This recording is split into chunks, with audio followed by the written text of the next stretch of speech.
Hello and welcome back to the Classics World Chat Show. Today we're at Bonhams Online, joined by Ollie from Bonhams Online. Ollie, thank you for joining us. Anytime, yeah. No Today worries. we're talking drivers' cars, so roll the credits and we'll get into it. I'm editing this, I roll the credits. Yeah. Why don't you tell us a bit about Bonhams Online, because a lot of people have heard of Bonhams auctions but not necessarily the online side of things.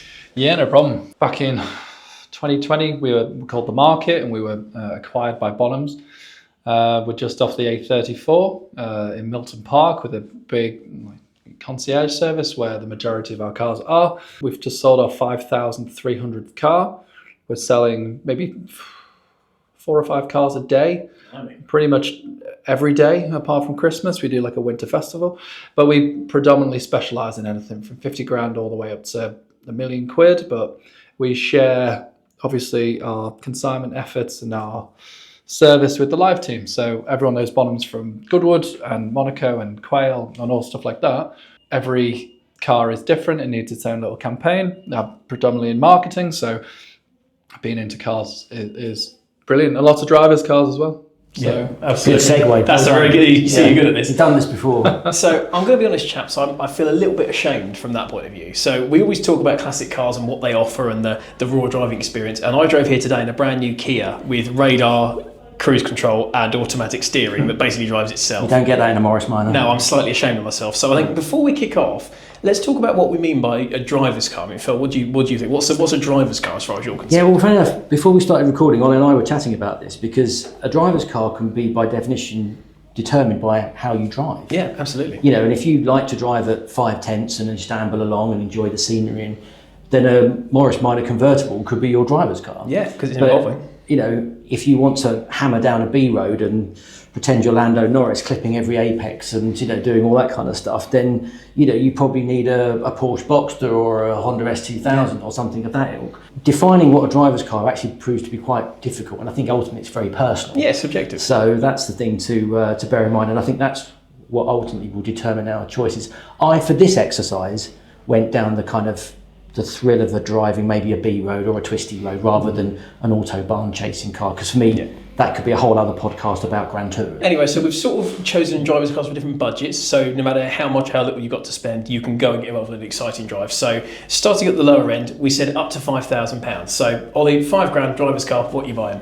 from personal experience, it has to be the MX-5. Particularly the Mark II. I know the Mark 1s are appreciated quite well. You prefer the MB, don't you? I prefer the MB as well, yeah. Well, back in the day I used to own an MB 2.5. Basically taught me everything. You know, I was only young, roof down.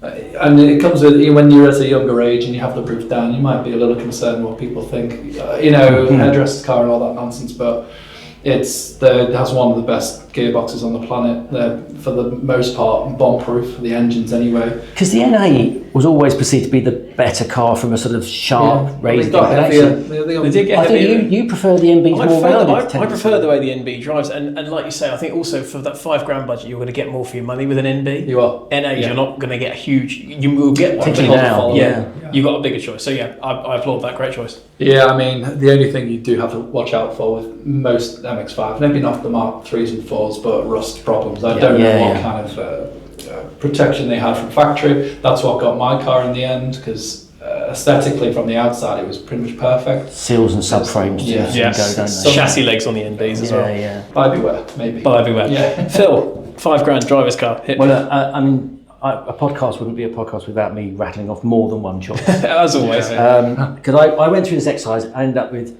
3 or 4 choices for every price category. I then narrowed it down to 2, and then highlighted the one I would ultimately choose. Go on then. So I'll give you my also ran, which was an MGTF. Yeah, great. Specifically a TF, by the way. With the coil springs. With the coil springs, because this goes back from memories of when we ran a project. I think it was a joy to drive. They're really point and squirty, and there's tons available at 5. You can get them a lot cheaper, actually. Yeah. Actually, a local car on the road, not far from where we are here in Oxfordshire, there was a 2006 R53 Mini Cooper S. Oh, come on. Great It was in the pepper white with the 17-inch S spokes. Oh, 6-speed manual. It's the later car with the later gearbox and all that. slightly kind of stuff. stronger. Yeah. Are they still supercharged? Yeah. So at that age, they're just one of the last. 2006 is one of the last of the R53s. Yeah. So it's still got the supercharger. So it's the Tritec private BMW. Because the R56 was the 1.0, and they're a bit blowy uppy. We don't want to talk exactly. about So, but yeah, the supercharged one. the supercharged wine, you've got that. So even at sort of 40 miles an hour, you can still have a bit of superchargers in a way. Yeah, great chassis. BMW used to go to town about, we've made this like a go-kart, and they love sort of that sort of thing. But it's true. It's true. They do genuinely drive like a little go-kart. Yeah, they're great fun. So yeah, that was my. Even a standard coupe is great. If you throw in another 50 or 60 horsepower and a supercharger, I love it. I can't argue with that. Love it. So I've gone 2-seater convertible sports car as well, and for me, one of the best drivers cars, period, not just for any money. Mark III MR2. Yeah. So we ran one as a project car, and I had it at home over the winter before it blew up, and and there were times when I would go and take that out just for fun, not even to go anywhere. I think that's what defines a driver's car. It's driving without a destination. The sense of occasion, music. Mid-engine, there is nothing like a mid-engine, because Mark III MR2 is low and wide, which the MG isn't, which is why I'm not a huge fan of those. But the MR2 feels totally planted, and it's the most experience I've ever had of feeling like a car's pivoting around you. When it pivoted around me when I spun it, but that's another story. But the steering feels fantastic, and the engine, they're just fast enough that you have to work for it, but you get the reward if you do work it. And they cost, you can get one for £1,500 less than. They don't seem to rust pretty much at all, and if they do, every single body panel bolts off. So any crash damage, any rust, sort it out easily. There's thousands to choose from. Get a pre-face or a post-facelift if you can, because otherwise the pre-cats get sucked into the engine and kill them, which is what happened to our one the first time round. But for what you pay and what you get, I think they're one of the last affordable Japanese cars, but also possibly one of the best. Is that what MR2 stands for? Must repair twice? Yes, exactly. That's what happened with that yellow one. Yeah, what we had to do with that one. But no, they're great cars. But let's say if you want to spend a bit more for your driving experience, gentlemen, let's double the budget. £10,000. What are you getting? Mine's a bit of a curveball, maybe not on the classic theme, but I was lucky enough to own a Up GTI. Oh, yes. With 1,000 miles on it, I paid 12,500 for it. So nowadays, it held its value incredibly well, around 10 grand. But what they don't tell you about these cars, they're remarkably efficient. People turn their nose up at 115, 120 horsepower, whatever they are, but the nearest makes no difference at 1,000 kilos. Yeah. They're much roomier than you think. When you put the seats down, it turns into a van. So all the events we did, there's lots of tuning potential for them as well. You know, they can handle 140, 150 horsepower. They look like a Hot Wheels car because the wheels were quite big, as 17s or 18s, can't remember. But the profile was so small on the tyres, I had to replace either of the front tyres 2 or 3 times. Potholes, and it's a common problem. Brilliant little car. I love this. 60 miles per gallon. I'd argue that as well. Amazing. I'd argue that an Up GTI is the spiritual successor to the Mark 1 Golf GTI. For sure. They say this, don't they? Because you get the tartan seats in them. You do. And I think you get near, someone will correct me on this, but near as damn it, exactly the same power to weight ratio as the Mark 1 Golf GTI. Yeah. But to get all that, but also to get your aircon and your Bluetooth and the safety of a modern car and all the rest, I think that's fantastic. The smartest thing they ever did was put, and this must save a huge amount of money in infotainment, but they just put that cradle for your phone at the top. Yeah. That could fit the biggest phones and the smallest phones. I think that's a superb choice. Again, probably quite on the new side for Classics World viewers, but Surefire a classic, future classic for sure. Yeah. Look at how Lupo GTIs have gone. I sold that car 4 years later for what I paid for it. You can't argue I with paid that. for my fiance's engagement ring. Fantastic. Congratulations. Buying up GTI and you'll get married one day. It's good for your love life. If that's a little bit new for our taste though, Phil, what are you going to go that's slightly more traditional? Well, we've already mentioned the MR2 We have. in our up to £5,000 category, so I'm going to now mention the Mark 1 MR2. Of course. In my up to £10,000 category. Always loved an MR2. I've possibly even mentioned it on one of these I think you've mentioned it a good few times, yeah. So it's gonna happen. if anyone wants to donate one to the channel, you're very welcome. That's like your weird crush car, isn't it? Yeah, for me, it epitomises the 80s with all its angles. Yeah. Its sort of interior is so grotesquely 80s, it's fabulous. Like you say, mid-engine, perfectly balanced, lightweight, chuckable. Like No drive rates, no nothing. Yeah. They do rot, but not much. The club community for the MR2 is brilliant. Yeah. They were celebrating the anniversaries last year in 2024. Yeah, I think as an ownership prospect, that is definitely a car that you could blast down a road on a Sunday morning. Strong choice, For the yeah. fun of it.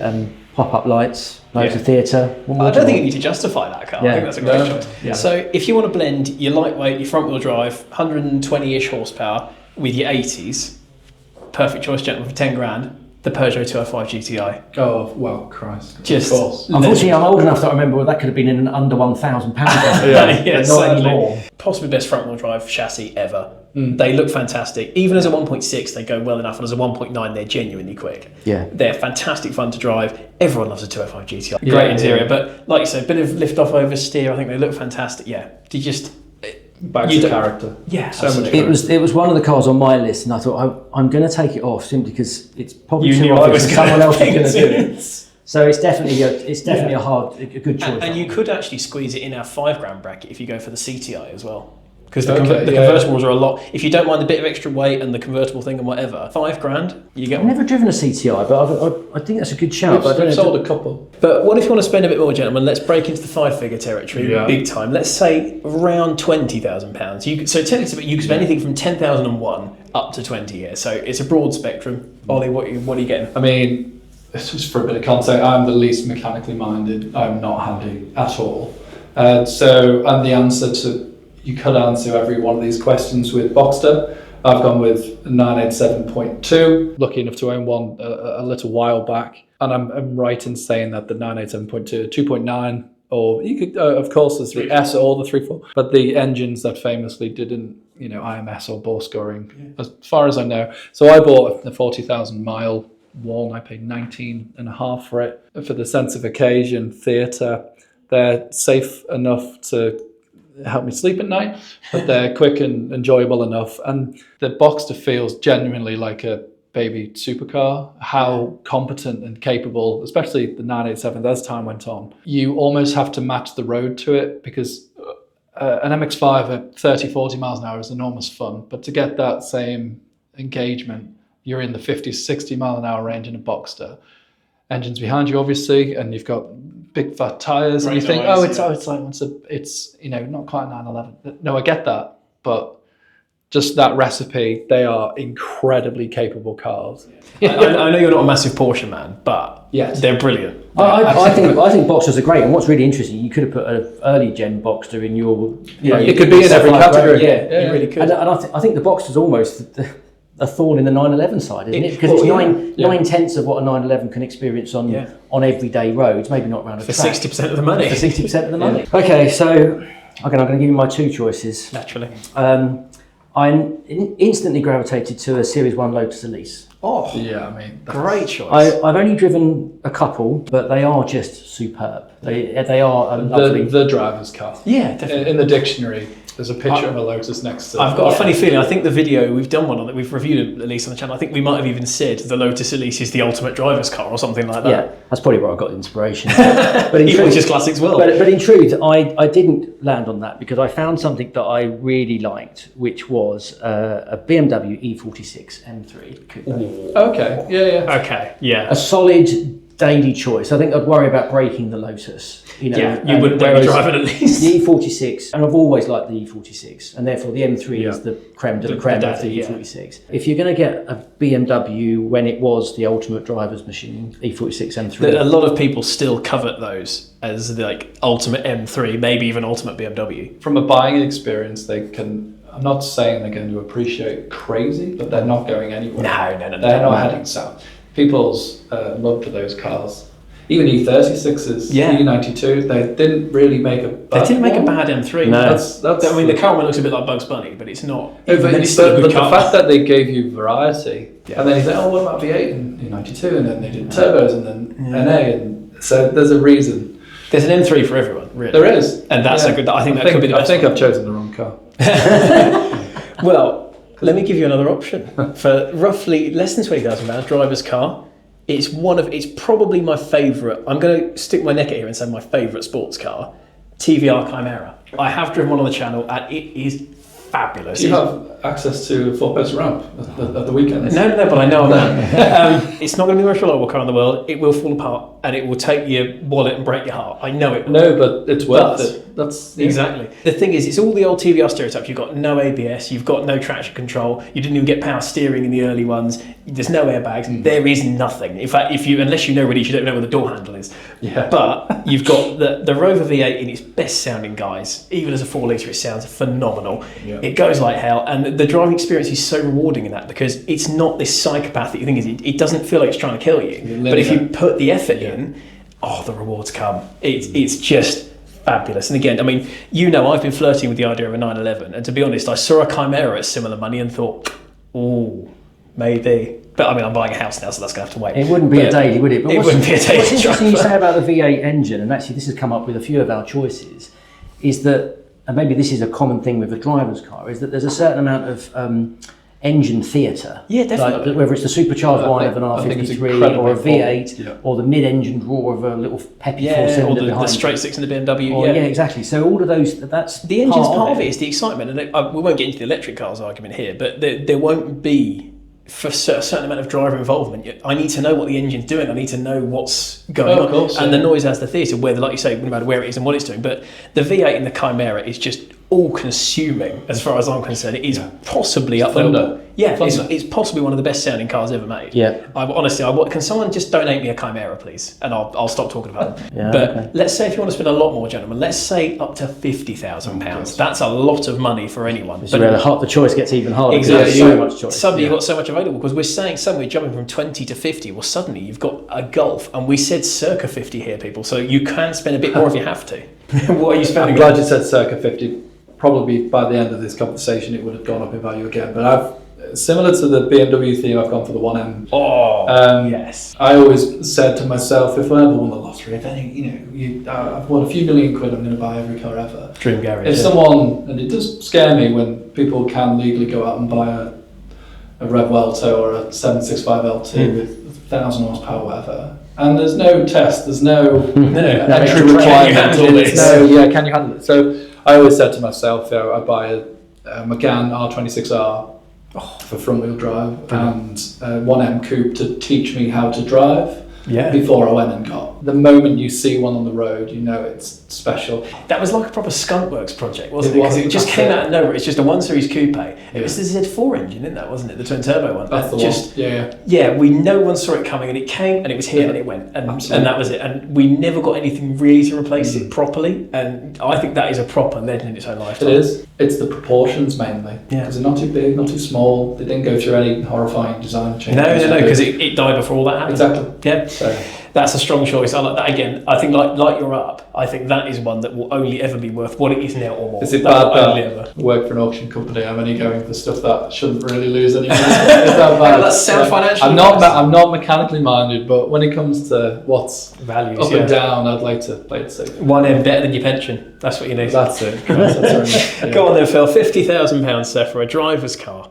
Well, for the second time in this exercise, a Porsche made my list. Okay. On my also ran list, because I had a 944 in my up to 10 grand list. Mm-hmm. And my circa 50 grand list is when I suddenly started flirting with a 911. A 997. You can get them a lot cheaper, but I found a really nice spec one. It wasn't quite a GT3, but it was a GT3 GTS or something, or something like that. I've had 80s, I've had noughties in my list. I wanted to go a bit older. Yeah. So that's when I found my Lotus Elan Sprint. What a choice. Yeah. So sort of late 60s, early 70s. Again, possibly ultimate driver's car. Yeah. Light, nimble, Pete, Colin Chapman. I just think that would be huge fun. Again, I wouldn't want to daily it. I'd definitely use it for sunny days only, probably. Keep it tucked away every other time. But what a sunny day car, though. That you would get up early to drive. Just, again, theatre, lightweight, entertaining. I think that would be my indulgence at 50. Go and watch the video on the channel where we compare an Elan to an MGA, and you'll see Lucas and I, on a sunny day, on a country lane, just giggling like a pair of schoolgirls in this thing, because they're fantastic. I remember that, yeah. They're brilliant, yeah. For me, I sort of look funny at this, because there were lots of things, like you say, that were kind of, you could get in the 20 grand bracket, and I sort of thought, maybe. Yeah. I thought, you know what, I looked at this particular car, I thought, there's hardly any for sale, but those that are on sale are above 20, so therefore it goes in the 50 grand bracket. Talbot Sunbeam Lotus. Oh wow! Because You better get a bloody nice one. For you would. 50 grand. There's like a concourse one just sold for 54, I think. So yeah, you needn't spend that money, but you will have to do more than 20. So I'm putting it in this bracket. Yeah. And again, it's not, I've driven one on the channel, and it was fabulous. Honestly, Loved it. keep your Escort Mexicos, keep all that kind of stuff. It was. We couldn't afford them anyway anymore. Not in this bracket, no, exactly. But that's what I love as well. Yeah. It's the Escort Mexico experience at more affordable money. But you've got the dogleg box, which after about 10 to 15 minutes, you're used to it and it becomes intuitive. The engine is a proper tower of power. It's such a chunky, eager little 2.3 litre engine. Yeah. Rear-wheel drive chassis. I've never driven a rear-wheel drive chassis that feels so playful. Like if you really fling it into a corner, you can feel it sort of start to kick. And it's always asking something of you. And in your head, you're hearing those sort of rally pace notes. And you can see yourself with the Lombard. You put your wipers on full, even if it's not raining. Yeah, just drive to the shops like that. But yeah, it's just wonderful. When you consider the humble origins of the Sunbeam, Sunbeam, to get a car out of that is testament again to Lotus's engineering prowess, isn't it? It was just we almost epic. Don't want them to be popular. Yeah, because then they will go Mexico. Well, you don't want idiots on podcasts talking about them. No, so everyone will try not to do that. So yeah, that would be possibly not just my 50 grand choice. That would be maybe my overall choice because I think they're just epic. They're absolutely brilliant. But obviously, there will have been some that didn't make the list, gents. Any that second or third choices for each budget? I don't know. Have you got? No one said 911, but I'll go on then. No, I went for Cleo Williams. Just for enjoyability, rare, the cars and coffee appeal. That's a proper very car. special. They're fantastic cars. Yeah, no, very Phil, good. any also runs? Oh, of course, loads. Some wildcard choices I spotted on my travels was a Vauxhall VX220. Ooh, great choice. Saw one of those. It's around about the 10 grand mark. And I have driven one, and they're slightly softer release. Yeah, but that's no bad thing. But again, I quite like the sort of boxy styling of them. Yeah. It won't be to everyone's taste. I should never buy one of these again because I've owned one. But a Smart Roadster is actually a good driver's choice. The gearbox was always put people off, but actually, if you anticipate the changes a bit more, I always got used to sort of driving it in such a way, and you could play with the understeer a little bit. And for me, it was just a really fun car. It was horrendously unreliable, and I lost so much money in depreciation when I bought mine. But we heartily don't recommend these cars. Well, maybe that's why you should buy them now, because they're all cheap now. And then there's all the specials. People like you that I've borne the pain, so now you can have the benefit, But I had Could you go buy a TVR Chimera next? Yeah, I'll do that. Yeah, please. You'll notice I've not had a Jaguar on my list at all on this chat show. It depends. I think we're thinking more the sort of traditional driver's car here, and it's been a long time since Jaguar have made a traditional. As we said, I think an X150 would always be on my list almost for anything. But best SUV for a driver's car, I actually found an F-Type SVR V8, 5 litre V8 Christ. in the up to 50 mark. So much car for the money. Aren't they just? Now that is a driver's car. That is a little bit harder work, I think, on long journeys. Well, just because of how fast it is. They're a bit boomy and almost so sort of untamed. Yeah, they're properly rabid, aren't they? You don't even need the V8, but that's the one I would put in this sort of 50 grand coupe or convertible. Coupe. Yeah, good. The best. Correct choice. And the 5 litre V8 is an animal, but if you're going to go with it, go big or go home. Why not? Yeah. So there were two that maybe didn't make my list. One, I can't believe it didn't. So it could go in the 5 or the 10, depends on which one you want, what you want to spend. MG Midget.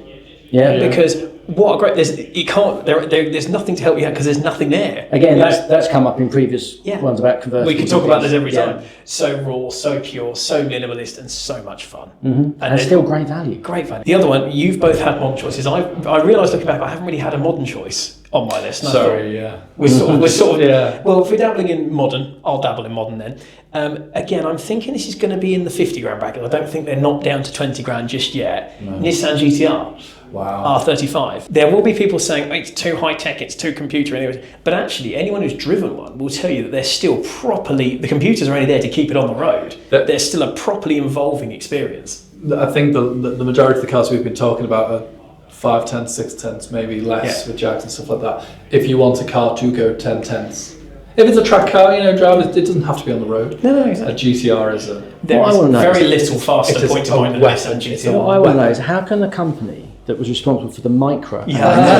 There's nothing faster, because anything smaller won't be as powerful, and anything bigger, or anything more powerful is too big. I haven't driven one, but I've been in one in the wet, And it was a very tamely tuned one. It was only sort of 550-ish, which by GTR standards that's an email. That's no remap at all. And it was sideways. It was on good tyres, and even from a dead launch, it's snaking around. So don't assume it's a PlayStation car, even though the graphics on the screen are actually done by the company who makes Gran Turismo. So there's a bit of PlayStation. But they are a properly.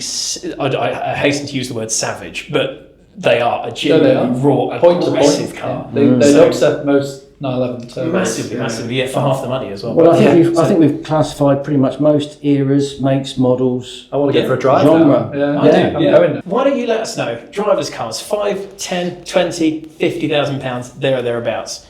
What do you define as a driver's car? We haven't mentioned Land Rover, which you could argue is a driver's car. Classic Mini. We haven't mentioned classic Minis, we haven't mentioned E-Types. There's a lot we haven't discussed here. So do let us know everything from the humble to the exotic, all those budgets. What would be your driver's car of choice? Who chose best? I feel like we've all got some cracking choices here, gents. There's no wrong answers. No, thanks for your time, Ollie. Great. Anytime, lads. Proof it's a true petrol head in the room, so that's great. Absolutely. So thanks to Ollie and the guys from Bonhams Online. Do make sure to go and watch our video from them as well. They've always got great stuff in. So always. Yeah. Like this video, subscribe for future Classics World content. Stay tuned next month for our next episode of the chat show. Who knows who we'll have. And until then, see you very soon. Drive safely. See ya.